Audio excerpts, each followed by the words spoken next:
Hey, thank you guys so much for listening to and watching Chopper Talk, and I appreciate it more than you will ever know. And as I go through this process of starting this podcast and figuring out all the technical specifications like the microphones and the cameras, and how to interview guests, I just ask that you be patient with me as I figure it out. And I do this podcast with you in mind. If you have any suggestions or any questions that you want me to ask, please let me know. I am trying to get better at this, and any suggestions you have, I will gladly take. And if you find yourself enjoying this podcast, please go ahead and leave a review and like it on whatever podcast platform you're listening to, either the Apple Store or Spotify.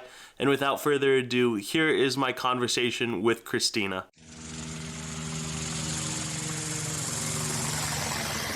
Hey Chris, how you doing? Hey Devin, yeah, I'm doing good. I'm so excited. You're like the number one person that I've ever wanted to interview. You are my best friend. And I kind of want to go through and just tell the first story of how we met. So we both went to school in Hawaii on the Big Island. We went to a school called Mauna Loa Helicopters. Yep. And I was out at the beach one day playing around, no shoes because I was on the beach. And I stepped on a sea urchin. Mm-hmm. And they're big sea urchins out there. And it hurt so bad. I thought about going to the hospital because I was like, this is bad. Like, I should go get this checked out. And I didn't. So I was like reading up things online, what to do. And one of them was like, soak your foot in a tub of apple cider vinegar. Yep. So you know what I did? I went to Walmart and I grabbed like these big 1 gallon things of apple cider vinegar, threw them in a tub, and we had like this porch on the front of the house, the student house that we were all living in. Mm-hmm. And I was soaking my foot in a tub of apple cider vinegar, and you walked in. I came walking with my 2 big suitcases. That was it. That was my first time in Hawaii. You saw me soaking my foot in a tub of apple cider vinegar. I was like, oh my God, this is going to be a year. No, How long were you in school in Hawaii? I was out there for exactly a year. Okay. Yeah. Nice. Yeah. So, well, that's a crazy way to start this because today you actually hit your 1,000 hours. Yes. Yeah. So is that 1,000 total or PIC? It's 1,000 PIC. Okay. I am very, very particular with that. I'm like, it's my 1,000 PIC, it's not my 1,000 total. Yeah, when someone asks me how much time do you have flying? I'll tell them like my total hours, and you always tell them your pilot and command hours, which is like technically more important, but the total time is more impressive. Yeah, I don't know. I feel like for many places, if you want to go somewhere else, or you're talking to companies or any other helicopter places, then it's often the PIC hours they're looking for. I don't know. Yeah. Some places are looking for total too, but I like to count my PIC. That's the hours I've been the pilot in command. I think that's cool. It's way more important. So I don't hear your accent because I talk to you every day, you're my best friend. But for everyone listening and watching, where are you from? I'm from Denmark. Where in Denmark? I am from the Copenhagen area. Uh-huh. So I'm from Zealand. I'm from Northern Zealand, which is like the capital island. And I definitely have I don't think I have that much of an accent anymore. I'm a little tired. It's late in the day now, so it's definitely coming out. It's like the more tired I get, the more it comes out. And, I would go around thinking I don't have that much accent, and then, every new person I meet, they will be like, oh, so where are you from? And I'm like, okay, because it's not still there. Do you think you sound American? I don't think I sound American, but I don't think I have that very particular, usually Danish people we're known for, it sounds like we're talking with a potato in our mouth. That's interesting. And I don't think I have that much of an accent, but it's definitely there. Yeah, and I can hear it too. And shout out to your boyfriend Mete, he's Russian. Yeah. How did you guys meet? So we met in the city. Yeah, I did my private pilot's license here in New York. Okay, so you went to school at Independent Helicopters. I did. And that's where we both work now. Yes, I did my private license here back in 2019. And I did that part-time. I still had a company back then that I was also doing part-time. And so that took me a little while. I started out here in April 2019, and I got my license in December 2019. So, okay, wait. So you started the pilot journey in April of 2019, and it's almost April of 2022. Yeah. So to go from 0 to 1,000 hours PIC. Yeah. Wait, how many total hours is it? So I have about 1,053, I think. Yeah, dude. Yeah. That's so exciting. So, yeah, so to go from nothing in April of 2019 to CFII, congrats, so cool, to 1,000 PIC today took you just under 3 years. Yes. Are you pleased with that timeline? Oh, absolutely. I think too, I always say to my students, like a lot of the first students I have, they will ask like, oh, how long can I expect it takes? And I'm really like, it's really all about how much time you put in, how much effort you put in. You can do it in a year, you can do it in 3 years, you can do it in 5 years. You know, it's such an individual course for everybody. And that's why I've kind of been forced to be a little bit on the fast track because I'm on a visa. So I have to do full-time study. I couldn't do it like the first year I did, I was on a business visa that was kind of different. But when I actually started to like, okay, I'm going to go full-time, I'm going to go out in Hawaii, I'm going to do all my licenses. Then I kind of had to do it full-time thing. Okay, so I want to dive into this visa thing. Yeah. What is your, like, how does the American government see you? They're like, it's great you're here. But what are you considered? Sorry. Oh, just like a visa holder. Okay, just a visa. What's the difference between that and a green card? So a visa holder, it's based on what you're doing. So you only get a visa for a certain amount of time, specifically for what you were here for. When you're not here for that purpose anymore, you can't stay. So right now I'm here as a student. That's how I applied for my visa. So when I'm not a student anymore, and that's the pilot world. As a visa holder, we have something called CPT and OPT, which is when we're done with our training, we're allowed to go out and have some practical training, which we can get paid for. And that's basically when we can start working. And so that's what you're doing right now? Yeah, so it is a work visa, but it's not a work visa. It's a work visa based on my student visa. If that makes sense. Yeah. So you can be a visa, or you can be a student, get whatever training, education you need, and then they're like, you can go work for a little bit. For 2 years. So you can work for 2 years after you finish your training? Yes. Okay. And shit, so you're like a year into it? And then you've got another year, and then what? Then, America was like, it's great you were here. I'm glad you spent your money. Now go somewhere else. Can you extend this anyway? I could try and find an employee that would give me a work visa, but that costs a lot of money too. And I feel like a lot of pilots are a little flaky in their first years. I don't know. So I think it takes a lot to find an employee that actually going to invest in you and actually get your work visa. It's a process. Do you want to stay? If I had the opportunity, I would probably want to stay for a few more years. I would not want to stay here long term, just because there's a bunch of I'm very grateful for being here, but there's just things that I don't agree with, and so that's like, I would like to stay here for a few years, but not for life. Yeah. Yeah. So this is kind of crazy. Shout out to our friends Agnes and Michelle. Yeah.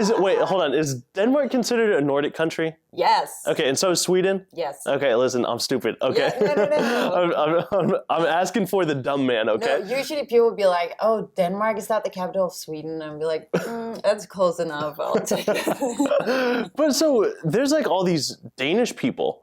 These Nordic people. What are they? all these Nordic people we went to school with and are working in the helicopter industry. It is what it is. So I kind of started this with talking about our first time meeting. We'll get into the helicopter stuff in a second. But another crazy story is we went hiking in, what was that valley? Do you remember on the North Coast? Yeah, it was like with the lava beach. Yeah, and with the waterfall that we hiked up to? Yeah. Do you remember what that was called? No. So, Upulu Valley or something like that? Upulu Valley. Something like that. Yeah. We went on this hike, gorgeous, super cool hike. Then as we were coming back, like my foot was in so much pain. Like because I had an ingrown toenail. That's right.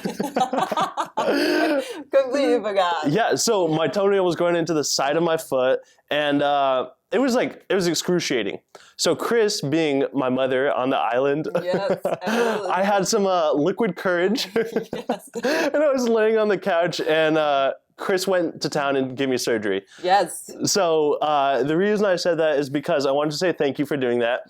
Anytime, Deb. You know what? I was like, don't pay money for that. I can do that so much cheaper. Like, we're already in big debt. We don't want any more. Don't go to the doctor. I'll clip that nail up. So thank you for saying that. And you actually leave this Friday.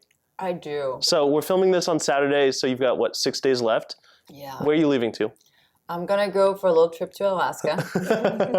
A little trip? A little trip. So your progression was flight school, flight instruction, and can I say what you're doing?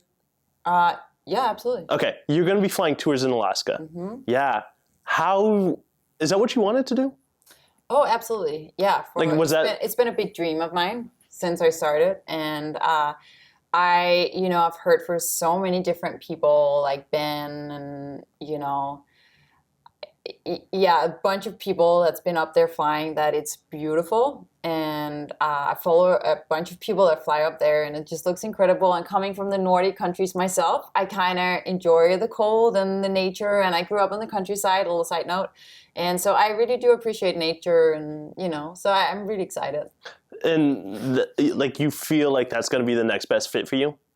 Yeah, absolutely. That's like, I'm very much of the person that's like, it's going to be the best fit for me because that's what I want. It's crazy because you had the opportunity, you live in Manhattan. Yeah. And how long's your commute over here? It's about an hour. Yeah, you drive an hour every day. Yeah. I drive 40 minutes, so that's okay. But you live in Manhattan, you had the opportunity to fly helicopters in Manhattan if you want.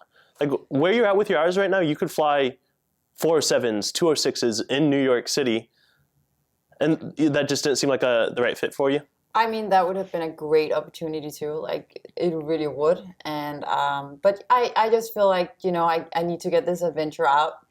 And, it's a great career opportunity too. I feel like it's going to be a big challenge to fly up there. It's going to be such a different environment. It's going to be different helicopters, a new team. And, I really do hope that I can find some way to stay here for some more years. I would like to do a few seasons up there if possible. So that's like, I think that, it's a great opportunity and it's very different from the environment that I fly in right now. And I think that as a pilot, for me at least, it gives me a lot to fly in different places. Just the difference from flying in Hawaii to here has been like insane. Yeah. It's like, I feel like when I came here, I knew nothing about weather because we have so much weather out here. We have such changing weather. And in Hawaii, it's like you do have weather, but it's more stable. When you pull up like the weather app for like Kona where we went to school, it's like you look at like the 10-day forecast, 80, 80, 82, 81, 79, 80, 80, 80, 80, 72. And here it's like... And that's wonderful. Like it's wonderful weather to fly. And you can good to train in. Yeah, absolutely. You can fly every day. Out here, it's like in the summer, you have thunderstorms almost every afternoon. You have like just this afternoon, I was about to go on a night flight and, Tav was saying there was nothing really on the radar, but then within like half an hour, there was like a little bleep that came through and like suddenly it's like gusting 20 in the city and that's not so nice. So it's like, it changes so quick, so fast. And it's like, you got to constantly watch the weather. Well, but you know what? I think weather changes quick everywhere. Hawaii, like in the valleys, weather changes super quick. Here, weather changes super quick. In Alaska, weather is going to change super quick. So, but I think... No, but so I would say like I, checked radar and stuff like that out in Hawaii too. It was like, I don't think I had one day where I didn't fly. True. Because something was rolling in. You know what I mean? So yeah, weather is definitely changing all the time. But here it doesn't really matter if you're going to fly down to Cider, you're going to stay up here. Weather's coming in. Yeah. It's like... It is Women's History Month. It's it's March. I didn't know. Yeah. Hey, that's exciting. That's so funny. Yeah, it's March. It's Women's History Month. And you are the first female I've had on the podcast. Yay. Yeah. No, not the first female I've had on the podcast, but you are the first female I'm having this month. Yes. I kind of want to talk about women in the helicopter industry because I think I might have a different perspective than like the vast majority, but where I went to school in Mauna Loa, probably 60% male, 40% female. Like there was a lot of women there. Yeah. Here, I work for a female-owned company. Heather, our boss, she is a female owner, and we've got tons of girls that work at this company. You are a pilot here. We're training. I've got multiple female students. Mm-hmm. Do you see the disparity? Like, do you see the vast difference?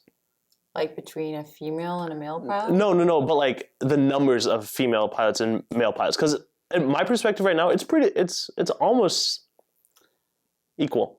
Really? I would say like right now I have 2.5 female pilots. 2.5. Yeah. So What do you mean 2.5 pilots? I have like one is only, I'm sharing with another instructor, so that's why I say like 2.5. Oh, I see. Like 2.5 of my students. I see. And then I probably have like over 20 male students. Okay, so it still exists, but I think from my perspective, there's just a lot of females in the helicopter industry, and I think it's of course it's a good thing. Yeah, I feel like you're surrounded. Yes. With a lot, and I feel maybe that's how you feel it. And you know, there's I don't know the statistics, and there might be coming more into the industry. I would love that. I personally, you know, don't see the big difference between a male and a female pilot. Like, you know. Oh, totally. Yeah. I don't either. And I know many female pilots that are far better than some male pilots for different reasons. But I want to ask you this. It's kind of like an intimate and deep and maybe disrespectful question. But have you ever been like sexualized in the industry? Have you ever been like, I don't know, taken advantage of because you're a female? Yeah, no, I really don't think so. I really don't feel like that. I feel like there, you know, has there been made comments? Yeah, but I think there is a fine line between being disrespectful and being jokey and, you know, I don't know, sarcastic or so I, you know, I see myself as a pretty laid back person. And so I like a good joke, I like good humor, I like, you know, a good chill vibe. And so I feel like there's a thin line between that, and I never feel like I've got disrespected. But I also think that as a female, I don't know if that's what it, but that's what I hope that I do. I put out a vibe that you shouldn't even try, you know? So that's like, that I feel like that's also what I'm trying to put out there. So the point I want to ask is, we've also had a very protected experience so far. Mm-hmm. We haven't really been pushed into the industry yet because we went to school and now we're instructors in schools. Right. We haven't really experienced what the industry has to offer. Mm-hmm. So I guess you'll have to experience that, and maybe there's nothing to experience. Yeah, I honestly, like, you know, not said that there's not that out there. There probably is. I haven't really encountered it, and you know, that I'm lucky for, and I hope that I'm not going to, and I'm just gonna try and choose nice places where there's a good work environment where I go, and I don't want to be seen as a female either. I just want to be seen as one of the team. Yeah. And I think that's important too. Sometimes it's being pointed out that you're a female pilot, which I can see both sides. Mm-hmm. Like I love for more women to be in the industry, and I get that it can be hard. But I also sometimes think that pointing out the difference makes us different. That's a really interesting point I've never thought about, because like when I talk about Heather, our boss, I say, oh, I work for a female-owned business and I work for a female helicopter pilot, which like when I say that, it's like, oh, I'm doing a good thing. Like, this is so cool, but it's like, am I making it worse? And what do you think? Yeah, so that's where I am, because I feel like it needs to be promoted because we are a minority. Yeah. And so that aspect I love too, but I also sometimes feel like I don't want to be pointed out because I'm a woman. Yeah. A woman, because I should just be, it is not yet, but it should be, it shouldn't really matter. Yeah. You know what I mean? So that's kind of my point. It shouldn't really matter if I'm a female or male. All that matters is that I'm doing a good or a bad job, like, you know? Yeah. And that's what I want to be assessed on. I don't want to, she's a female pilot, that's cool. No, I should be cool because I'm a good pilot, or because I do good stuff, or, you know, I'm a decent human being, or whatever it is. Yeah. Like, I don't want to be cool because of my gender. if that makes sense. Totally, of course it does. But also on the other side, so I see both sides. On the other side, also I feel like it needs to be promoted that, as a female, you can be a pilot if you want to, and I think that's really cool. So it's like a two-sided thing. Well, and one of the organizations that is really supporting this is Whirly Girls, and they do incredible stuff, constantly giving out sponsorships. Yes. So if you're a young female and you want to become a helicopter pilot, look into the Whirly Girls. Yeah. And they're constantly promoting all of you guys. Yeah, I actually got a scholarship from them. Really? Yeah.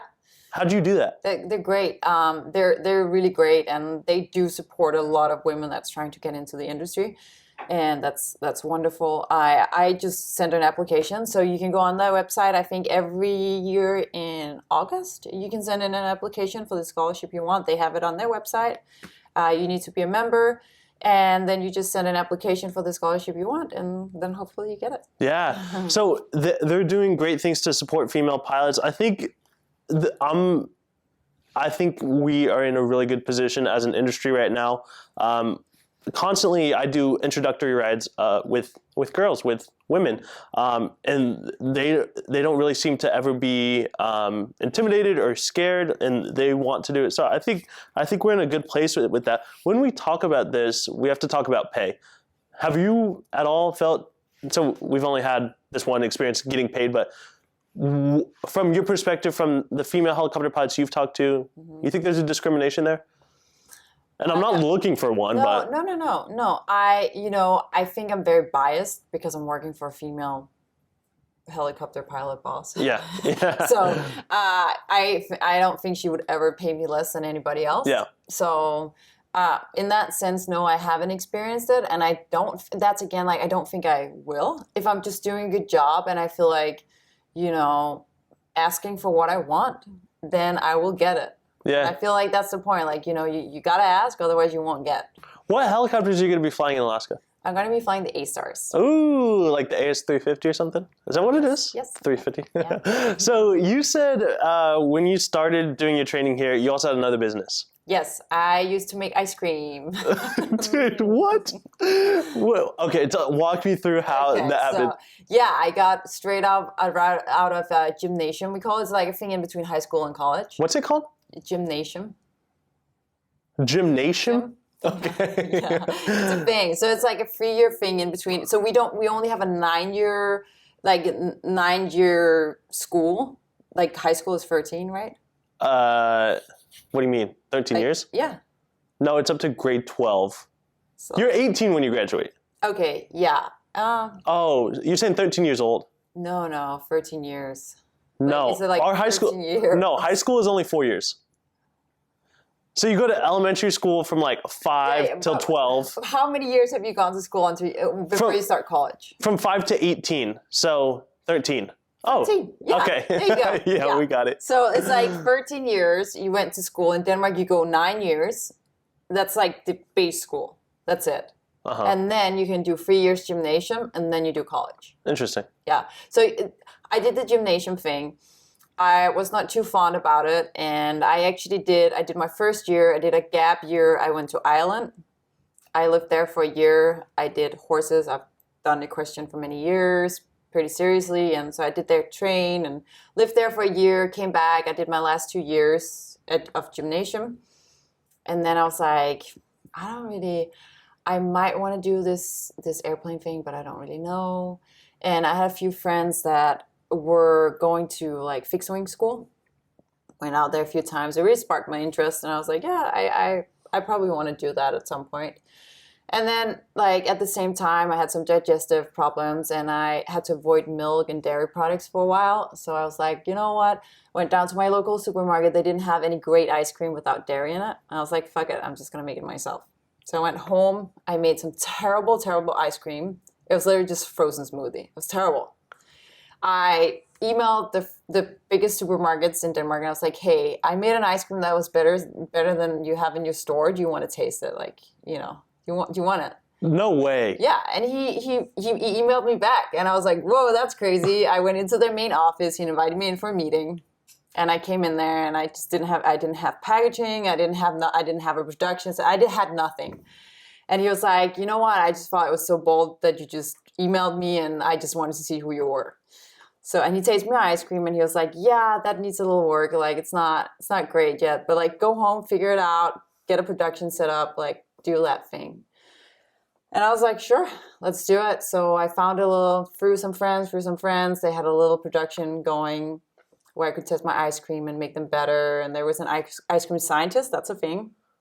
There's a lot of science in it. Like, I'm not going to get too technical, but there's a lot of like how air, fat, and protein binds. That's what makes a smooth ice cream. And that's like a whole science, how much sugar and how much fat and yada, yada.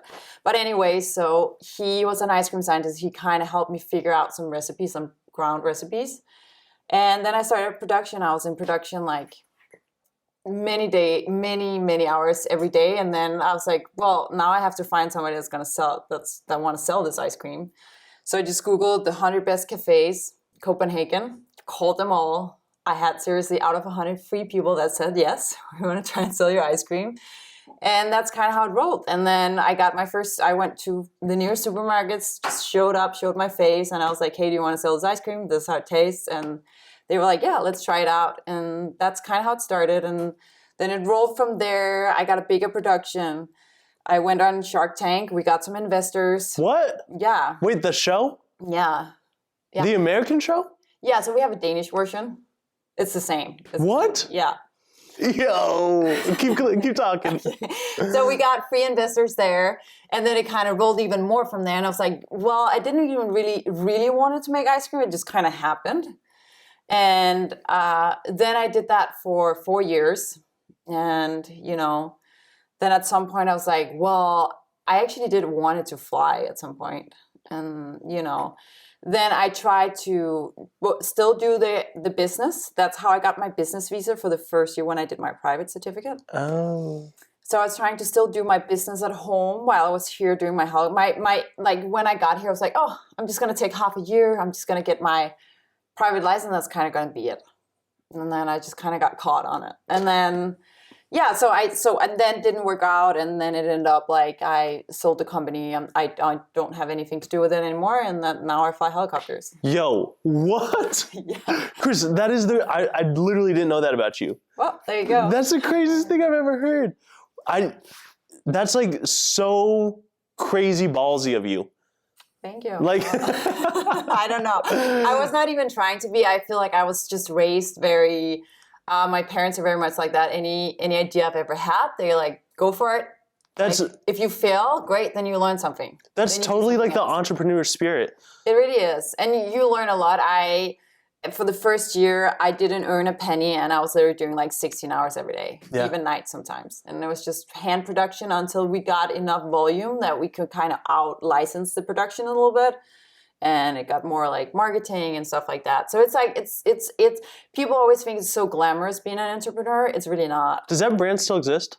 Yeah, it's still in Denmark. Yeah. What's it called? It's called Chris Ice Cream. Chris Ice Cream? Yeah, I don't know. They did buy the brand and the recipes, and I know. Yeah, I haven't seen if it should still be there. Is it still under? I wonder if it's still under your name. Yeah. Can it be shipped to America? I mean, that's gonna be hard. We tried to ship some samples once like to, I think it was US or China or something like that, and it didn't work out. It was melted. We tried to do it with like, how do you say, very frozen. It's like dry ice. Yeah, dry ice. Thank you. Yeah. And it still didn't work out. Really? Yeah. Chris, that's so cool. Is that how you paid for your training? No, so it actually didn't it was all right, but I got a little bit out of it, but not a big cash out or anything like that. So I did that helped. And then, my parents have helped me too. They have literally been the biggest supporters ever. And then my boyfriend too, he's been very supportive too. So Do you have loans? I do have a little bit of loans, but nothing crazy. Nice. Yeah. No $117,000? No. So, wow, that's so cool. Yeah, thank you. Being like a European pilot, you're an American pilot. You're not a European pilot. I'm not a European pilot at all. I want to talk about that's what I want to talk about. So you got all your FAA stuff, which is cool for being here. Mm-hmm. Can you take that and go fly in Denmark? No. No. Okay, talk. So it's like, what is it going to take for you to? Do you want to fly in Denmark? I would like to someday. It's a very tiny industry, tiny. So I will probably be flying in, Norway, UK, Holland, something like that. Europe, let's say Europe. Yeah. Yeah, I'm aiming for Europe at some point. Denmark, yeah, that would be wonderful one day, but who knows? Yeah. So what's it going to take for you to fly there? A lot of hours, a lot of experience. I would like to go into EMS one day. No, but like, let's say, how do you convert that? Listen, I'm an American CFI. I don't know what the conversion takes to get to EASA. I didn't even know either. And honestly, I've been emailing a few companies in Denmark too, and I still don't quite know. I know it's about 13 exams. Jesus. Yeah, it's a whole thing. I basically have to redo my license times 10. Yeah. So it's a thing. I can take my hours with me, so that's that. Yeah, that's beneficial. Yeah, it really is. But it takes a lot. So that's why I'm also like, I don't, I would really try. It would be great if I could figure out a way to, stay here for a few more years. I feel like I'm not done with, We're not done with you. Yeah, exactly. I'm not done with you guys. So yeah. No, and just from my experience, what I've heard, the EASA system, it's significantly more difficult.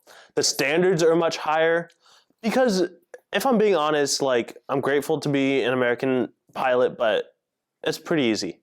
Like, I don't want to minimize anyone's work because you got to take the test, you got to pay the bills, but that's kind of the thing. If you pay enough money, eventually you can probably get it. Yeah, if you, and it's easy. I still feel like you need to put in a lot of work. It's a lot of dedication. Yes, it really is. You know what? You're right. It is. Like, when I think about it, a lot of dedication, a lot of time. I feel like we forgot a little bit. It was so traumatic that we kind of suppressed it. Yeah, exactly. It was definitely a thing, and I feel like anything, learning something new, it's always hard. I feel like that's one of the greatest things about being a CFI now, that you see everything in such a clear light. Mm-hmm. Like, everything I was struggling with as a student, now I'm like, wow, I can't believe I was struggling so hard. I was flying today right before I drove down here, and I was like trying to, because my student, like, sometimes, like, as my student's flying, if they're flying for like 45 minutes and like it's just tough for them, I'll take controls. Yeah. Be like, okay, take your hands, take your feet off, just breathe. Wow. And it's like, it's good for them. And also it's good for me to stay on the stick. But I was trying to see if I could get the airspeed needle just pinned without moving a cent. Mm-hmm. Like, without moving like a knot. And I was pretty damn good. Like, my airspeed, my VSI, and like a year ago, unfathomable. Like, yeah, seriously. You kind of, I guess you do kind of forget how hard it is. I just want to say, when I sit here, I just want to give a major shout out to my two main instructors, like Trevor and Robin. Mm-hmm. I give you so much. Like, being an instructor now yourself, you're like, I've been torturing you guys. Yeah. Like, I'm so sorry. But you don't know any better. No, and like, now it's great because now when you have students and I love them so much, all of them. But if there's something they're struggling with, you're like, oh, you know what? I remember. Yeah. I remember how fucking hard it was. Yeah. And then, I feel like sitting in the left seat for a while just clarifies a few things, because you sit and watch everybody else make mistakes. And you just realize, like, okay. Because you've learned like so many experiences, but when you're with them too, you see the mistakes they're making, and maybe they make different mistakes. Yeah. And it just clicks for you. Yeah. It's so beneficial to be a CFI. Yeah, it is. I wouldn't trade it for anything. It's like, it's been the greatest training I probably will ever do in my life. And yeah. Yeah, I totally agree. Like, being in that left seat is so much more learning than just being the pilot. Oh, absolutely.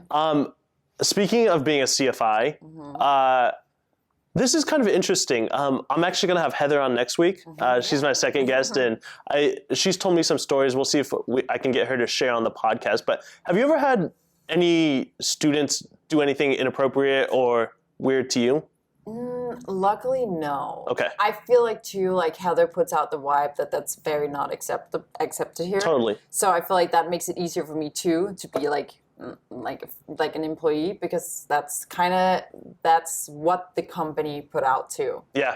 So I feel like that's Yeah, it's totally unacceptable. But also being a CFI, what has happened to you? And I like to put it that way, like what have you gone through as a CFI? So much. Like I feel like, you really learn those emergency lights. Yeah. Because, and, just students learning. Mm-hmm. There's a lot of mistakes done, that's why I'm here. So I'm so sorry. I'm like, no, that's why I'm here. Yeah. That's why I'm here. So, yeah, a lot of great things. I feel like at this point, I don't want to say that nothing can surprise me, because then somebody's going to do something where I was like, whoa, what? Yeah. What happened? But yeah, you have daily surprises, and you realize that it's not going to be the students that are the least experienced that's going to surprise you. It's going to be the ones that are the most experienced. And that's so scary to me, because I'll be honest, I totally let my guard down with my good students. Yeah. Like my students that are like in their commercial, working towards their CFI, they're so sharp. Mm-hmm. And I do let my guard down. Mm-hmm. I that's it. Yeah, I'm like a throttle guardian. Yeah. Like I'm trying to be. And, I've had my overspeeds too. I think we all have. And that's it's kind of unavoidable as a CFI. I almost think so. Like we're trying to be on our 100% all day long. Yeah. And we work very long days and very long hours. Have you had an engine or an rotor overspeed? So it was a little bit of both. Nice.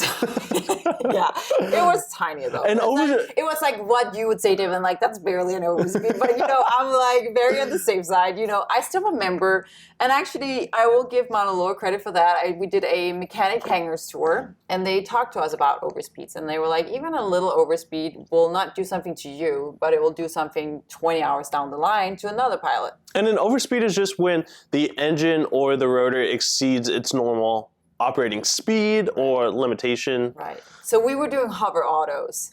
And that's when you chop the engine in a hover. Yeah. And so you do that like maybe 8 times. And then so you chop it, you come down to the ground, you roll back up. And then the trick is you roll to 80, let go. Yeah. The governor takes it. It's like a little electrical motor that kind of controls the RPMs. Yeah. So, I kind of that day, I probably didn't see her. She was getting like to the limit of like what she could do. Yes. And so I didn't recognize that. And then she rolled to 80 for the past 6 ones, let it go. And that one, she just kept rolling. And at that point, I was like, okay, she's done it just to 80 on the past 7 ones. I didn't expect her to keep rolling on the 8th. So she just rolled the throttle. She kept rolling. And it just went. Psh. I heard it immediately, and I just chopped the throttle, and it barely went to like 106. So it was like. Is 106 an engine overspeed? Yeah, I would say so. It's above the green. Yeah, so it is. It is. Yeah. It is. And it's scary. So that's what I said, Deb. I remember, I think I told you once, you were like, that's not. I was like, it is. It is. Well, we have all made. I've oversped a helicopter as a student. Mm-hmm. I've had students overspeed me. Me too, yeah. I have chopped the throttle on myself as a student. I feel like that throttle chop thing like happens to me on a weekly basis. Me sometimes. too. It's like so, and you know what? To be honest, I kind of make it a little bit of a learning lesson for my students. I was like, that's how a real engine failure would feel like. Yeah. Yeah. So that's kind of like. I will always ask them, do you know what happens? And they usually be like, I think I had too much right pedal or something. And I was like, yeah, probably that too. But what also happens was, Well, and there's so many learning lessons. Too, yeah. Yeah, it wasn't that long ago, Chris. That's what I tell all my students. I'm like, you know what? I was in your shoes a year ago. Mm-hmm. Like, don't be sorry. I totally get it. That's, and I kind of see it as a full circle. Totally. Somebody was there for me. Not getting, the greatest pay. I don't think that's a secret in the industry. And working long hours. We do it. We love it. But, it's also long days sometimes. And, somebody did it for me too. So I could get where I am today. And I'm very grateful for that. I'm grateful as well. And how many hours? Yeah, they just came back. We just had another helicopter go back. Yeah, one of our helicopters just landed. We have multiple days. How many hours did you fly today? 6, I think. You flew 6 hours today. We are very lucky at this company that we fly a ton of hours. Also, if you're looking for a job right now, we're hiring. Yes, come. It's a great place. You're leaving. I'm mad. It's a great place. No, it's such a great place to work. I had the best year here. Independent helicopters, like, search it up. It's a good place to work, and we're hiring. So if you've got your CFI, especially your CFII, hit us up. But you flew 6 hours today. There were many days in the summer where legally as a CFI, you're only allowed to work 8 hours, fly 8 hours. You can work 16 if there's like grounds and office time, whatever. But there was multiple days this summer where I had to tap out legally. You too? Yeah. Like where you hit your 8 hours and it's like, I can't legally fly anymore. Yeah. Nor should I. Yeah, exactly. Because like, That's the threshold. Honestly, it's like, it's kind of selfish for us as instructors because like we want the hours too, but your 8 a.m. student is not getting what the 6 p.m. student is getting. I'm really trying. Of course, but they're not. I am, because I remember having, I remember, happen like having instructors that I don't fully was there. Yeah. Like ground or flight. And that sucks. And I still remember that feeling. And I remember I told myself that I'm really going to try not to have any of my students feel like that, because that's a waste of their money. Totally. Yeah. And so I really try and be like, okay, it's their money, it's their hour. I'm going to try and make it like them learn the most of it from that hour, even though they're my 6 o'clock student. It's hard though. It is hard sometimes, you just got to, get some coffee. Chuck it. So many times this summer I slept at the airport. Yeah, you did. Yeah. You know what? I didn't, because I'm like, I feel like there's a little something here. What? Yeah. Like in this building? Yeah. Like a little ghost? I don't know. Maybe. Chris. I'm not spiritual at all. Like, I love everybody there, but I'm not personally. But I was told, so I was like, I'm not gonna even try. Yeah. Wasn't this location on an old church or something? It's on an old cemetery, I think. It's on a cemetery? I think so. Chris, don't tell me that. I'm not 100% sure, but I heard a rumor. Oh, God. So I was like, no, I'm driving home. You know what? I slept here once and like, it was a little bit weird feeling. Was it? Well, first off, it's just weird sleeping at work, especially like in this big like office building. By yourself? Yeah. Okay. Yeah, I know. It's like it has big windows. I love this hangar. It's so beautiful, but it has big windows. We do have a beautiful hangar. Yeah. I wonder if there's pictures, but search up independent helicopters. It's a beautiful hangar. So, Chris, I'm devastated that you're leaving to go. Me too. Yeah. What would you tell Christina from 2017? Starting her helicopter journey. Before you started your helicopter journey. Okay. Before I started my helicopter journey, I didn't know I was going to start my helicopter journey. So, kind of just went into it. I just kind of went into it. It was just like, I just saw a big Huey one day, and I was like, that's so sick. Like a military Huey? Yeah. Nice. I was like, that's so cool. That would be fun to fly. And then I Googled, helicopter schools in the US. We don't really have any in Europe. They're very expensive. Yeah. And then I went to independent helicopters. Okay, but what would you tell yourself? Like, what advice? Yeah. Don't do anything different. Yeah. To be completely honest, yeah. Because if I've done something different, I wouldn't be here today. Yeah. It's kind of thing. And I feel like everything will happen as it should. And sometimes, I feel like we're trying to force things that are not supposed to happen, and they're not supposed to happen. Yeah. They will happen in the time frame you need for the things that are happening in your life. Yep. That's it.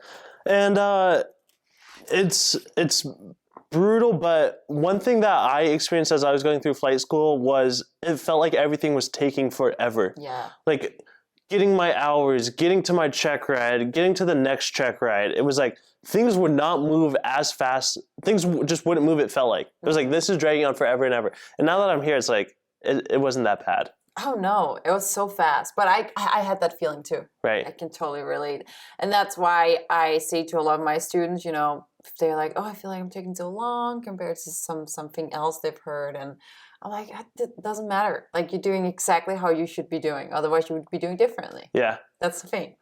And I think that's important. Like, sometimes we have to stop comparing each other to each other and just go by with what makes us happy, what works out for our life, and then it will all work out. Let me ask you this. You passed your private. Yeah. Me too. Yeah. You passed your... Did you pass your commercial? No. You failed your commercial. I failed my commercial. What did you fail your commercial on? Governor off. Governor off. Seriously, it was the only thing my instructor was like, oh, I should cheat. Like that's what we're... Hold on. Explain what governor off is. So basically we have a little motor, like a little governor, a little electrical motor that controls RPMs. Yeah, it controls the engine RPM. They stay in the green as we want. Yes. When you switch the governor off, you have to manually control that with a little throttle. Yeah. So when it's off, you just control it by yourself. It's controlled by yourself. And it's very sensitive. Yes. And, then, we were coming in from an off airport, and I thought we were going to set up for an auto because we were very fast, we were very high. And then my GP was like, well, governor off, land me at the spot. I remember you telling me this. You were very high. Okay, so I'm going to describe it. You were very high, and the spot was like pretty much, it was like a very steep approach looking angle. Yeah. So you're like, okay, I'm going to do an auto rotation. Like, he's setting me up for an auto rotation. Yeah, I was sure. And then he's like, okay, governor off, make it a normal, or make an approach down. Yeah. Yeah. So I just kind of had to dump my collective a little bit, and we have like correlator range. Yeah. That was not really working for me anymore at that point. And I just completely was overthinking it. Just did too much to the throttle, and we came down, we sat down. Did you roll on or roll off? So I rolled off a little bit in the end. I went below the green. I wouldn't say, I'm not the GP. Did the horn come on? No. Really? It was close though. Okay, so the normal range is like 101 to 104, 101 to 102 or something? Yeah, so it's like 97. So you can so it was close. And so that's why I don't disagree with him. Okay. Like I did. So I feel like what was the ultimate thing here was like I did the wrong correction. Yes. And I think that was what he had the problem. It doesn't matter that it wasn't that much, it was just wrong. It was just the wrong input. Yes. And I corrected it. And that's like, I was like, I made a safe landing. We made it down. There was nothing from my point of view critical about it, but I do agree with him that it was the wrong corrective input. Yeah. And I completely lay flat. So I was like, you know what? Yeah, you're not wrong. So you had to go, after you failed that and your heart sank. As anybody that's ever been a student know that feeling. I feel like almost everybody felt something at some point. That's kind of like... No, I know so many people that haven't. Yeah. Okay, but I want to keep going. I almost don't know a single person. So my commercial, I passed. Your CFI, did you pass? Yes. Okay. My CFI, I failed. That's what I'm saying. We all felt something. Well, hold on, we're gonna keep going. And I failed mine on an engine failure. So my CFI check ride, my flight instructor check ride, I was in the left seat. He was the student. So he's like, okay, we're gonna do a simulated engine failure, and I'm gonna be the student. You're gonna be the instructor. And so what he did is we entered the simulated engine failure. We're autoing, and he kicks it out of trim really hard, and he like changes the pitch, and he like puts the helicopter in a really weird position. So I'm like, okay, my controls, take your hands off. I recover, get the helicopter safe, and I was like, nailed it. And he's like, good job, Devin. You're really solid. No problems there. And then he's like, what did I mess up? And I was like, well, you did this, this, and this wrong. And he's like, what else? What was like... Oh, that's the worst question. Your brain is empty and you're scrambling for something. Dude, there was not a thought between my eyes. There was nothing there. Oh, we've all been there. Seriously. Yeah, no, so he's like, and what about the nose? Did the nose change direction? And like it had literally happened 4 seconds before, and I couldn't like picture it in my head. You know how you can picture something? Yeah. I couldn't see what had just happened.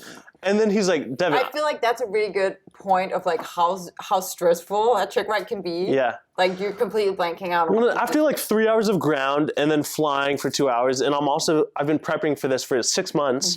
And then it's like literally before my CFI check ride, I was like, I could not watch like TV shows because I was like, I cannot retain any more information. Yeah. Like, it's just like, it needs to stay in there and it has to stay there for my check ride. And he was like, what happened? And I was like, and he was like, what was the last thing that happened? Like the big thing. Mm-hmm. And it was that we were completely out of trim. Like the helicopter had yawed super hard. Like, and I corrected it, but I could not explain that. And he was like, unfortunately, I can't pass you because you didn't see this massive thing that happened. Mm-hmm. And I was like, damn, you're right. Yeah. And then I was like, you know what? Me failing this check ride is not about me not being good enough. This was a learning lesson. Right. Massive learning lesson. Yeah. Okay. I think that's the important thing about I feel like that's like anything that doesn't go the way you want to go in life. It's a massive learning opportunity. It's a benefit. Don't beat yourself up. Yeah. Great. And I tell my students on the days that when it's like their worst flight, like where they like totally mess something up and they're like having a bad day because everything is going wrong. It's like, this is way better than a good day. Mm-hmm. Like a day where everything goes fine, you don't learn a damn thing. Right. Very unproductive day. No, I agree, but it doesn't feel good. It doesn't feel good. No, it doesn't. I had days too where I just like was like, oh, that was not a great flight. You remember the one in Hawaii? I wanted to talk about that. Wait, hold on. Oh my god. That actually kind of leads in. Oh yeah. So your IFR check ride, did you pass? Yes. Okay, my IFR check ride I also passed. Your CFII, your flight instructor instrument check ride, did you pass? Yes. You did? Yeah. Didn't you fail one? No. Oh my god. Damn it. I failed my commercial, I told you. That's the only one you failed? Yeah. Okay, I failed my CFII. Yeah. I failed it. I'll tell you why after you tell your story. So one of the great things about how we do IFR training, instrument training, is we do it in the 44, the 4-seat helicopter. The reason we do this is, at least at Mauna Loa, was because it has the better, nicer instrument avionics. Yes. So Christina was doing her training with her instructor, and there's 2 free seats in the back. So I was like, and I was also going through instrument training, so I was like, I'm going to get in the back. And Devin likes to get up at 5 o'clock. Yeah. You know? He does. Well, because it's so beneficial. Like, it's free to me to go see you struggle and mess up. And it's honestly pretty great sometimes. Sitting in the back, it gives a lot of clarity. Yes. Because you're like, I don't get it. Because just, I feel like before you start flying, you can't imagine that adding on that flying, you have to actually control an aircraft while still maintaining some kind of brain functionality. That can be pretty challenging. Yeah. Well, but like sitting in the back, being able to listen to what the instructor says and what you say and look at the screens and not have to worry about flying. Yeah. Dude, invaluable. So I was like, I'm going to go backseat Chris's flight. Let me tell I'll tell it from my perspective, and then I want you to tell it. Okay. I'm ready. We were going out to do a VOR hold. It was like a DME hold or something. Or was it a fixed hold? I think it was just a radial. It was just... Okay, a radial hold on a VOR. Yeah. So we go, she hits the fix, we start entering the hold. You mess up the entry, so completely. Yeah, you're supposed to do like a teardrop entry or something to the right. Do like a parallel entry to the left or something. Like so backwards, totally messed up. Yeah. Halfway through like the first round around the hold, your instructor, or I guess he was one of the chiefs. Yeah. One of the chiefs. Yeah. He asks you like, where in the hold are you? I have no fucking idea. She has no idea. She sits there for like a minute and she's like, I don't know where I am. Seriously. I was so lost. I was like, this is, and I feel like at that point I hit like a wall. I was like, fuck this shit. Yeah. Like I'm so done with it. You're flying the helicopter. You're talking to ATC maybe. You're under the foggles. It's all new for you. Yeah. It's incredibly difficult. Yeah, and it's like that's basically what happens, and I entered, and I feel like I start turning the wrong way first or something. You did, I remember. And it just messed the entire thing up, and then I do my outbound or theater or whatever I do, and then I fly for too long, and I turn the wrong way again, and it's like it just keeps on going, and at some point I turned so many times under these fuggles that I have no freaking idea where I am. You know what? It was a great lesson in like how like disoriented you can get under the foggles. It can go really wrong really fast if you don't, you know. So speaking of getting disoriented, I was the first day I got here, or maybe like the first week I got here. Yeah. I had only ever flown in Hawaii. And Hawaii's a great place to fly because of the weather, but also it's a circle. Like the airport is on one side of the island. You can't get lost. Like you follow the coast and you can't get lost. First week here, I want to cross country with a student. Like I'm like, I know sectionals, I know how to work the GPS, I'm just fine. Dude, we get like halfway out of the airspace and I'm like, this is kind of weird. Like I'm used to like seeing water in a circle and everything looks the same. So we start heading away from the airport and it's like this student's like second or third cross country and he gets lost because he like had a navlog that he built and he gets lost. And then I'm like, oh no, I have to figure this out. Luckily, I knew how to work the GPS, so I was able to put in the next place we're supposed to go. But it was very odd to me, like to see, like, it's like kind of like I imagine being lost in the ocean. Like everything looks the same. I don't know where to go. But you can get very disoriented in the aircraft in visual and instrument conditions. And like everything, it looks a lot like alike out here. It's a lot of wood. And cliffs, and I feel like once you've been here for a while, you get to know the area, and I think I had a little bit of a benefit coming back here. It's like I've flown out here for half a year with an instructor, so I had a little bit of like situational awareness about where things were, but not really. But you know, could get me out of major trouble, I guess. One of the benefits, so where we went to school, we trained at a towered airport, a Delta, which is the smallest classification of a controlled airspace.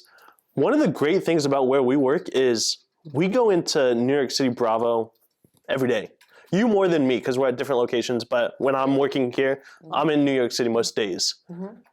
Was flying in New York City's Bravo intimidating? Oh, I still remember my first time. Oh my God. I was like... Will you tell me that story? What was the first time like? Yeah, so I had a photo flight and, you know, you have a customer basically that, you know, they're expecting a certain kind of... you know, proficiency, which is great. Yeah, they expect you to know what you're doing. Yeah, exactly. And I was like, great, I'm gonna, you know, I was trying to ask him about like, where are we going? Like what kind of, you know, sites are we gonna take pictures of? So it's more like for professional use. It's not like, you know, recreational. It's more like he used it for business. They could do like models and stuff like that and see how far construction and stuff like that is going. So it was like very specific sites all over the city. You know, I tried to ask him like, hey, do you know where we're going? He was like, yeah, I have a few different sites. We're doing about like 7 different. And I was like, okay. 7 different locations. Yeah.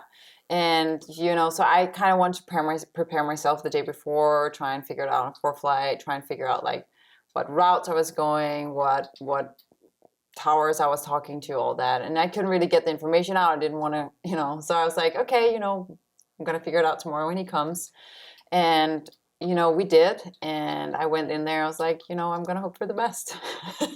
I feel like we've all been in situations like that and it worked out great. So who'd you have to talk to? You know, all of them. LaGuardia, JFK, Newark. Yeah. And how was it? It was great. They're wonderful people. And I feel like that's the thing. Like, so it's sometimes the anticipation of doing it. And you're like, holy fuck, if there's something I don't know, what am I going to do? Yeah. Like, you know, but they're human beings too. Yeah. They'll help you out. And I think out here where we fly, we have great controls and then we have controls that are a little bit more rigid. Yes. Yeah, we can call it that. Yeah. So I was like, oh my God, going in there must be 10 times worse. They're probably going to be so mean to you if you don't like just right on the spot. And the thing is that they are just the nicest people. They're great in there. And they, you know, anytime I do anything in there, it's like it's always a good time. I think they are some of the best controls in the world. JFK, LaGuardia, Newark, New York Airspace. They're very good at what they're doing. Right. They know how to help you. Yeah, exactly. I've had a great experience. Chris, we're going to wrap it up right there because I woke up at 5 this morning. Me too! And it is now 10 p.m. No naps. A ton of coffee. Yes, lots of coffee, lots of caffeine. Yeah. Chris, I love you. Thank you so much for coming on. You too. I'm so proud of you. Okay, take care. You too. Bye. Bye.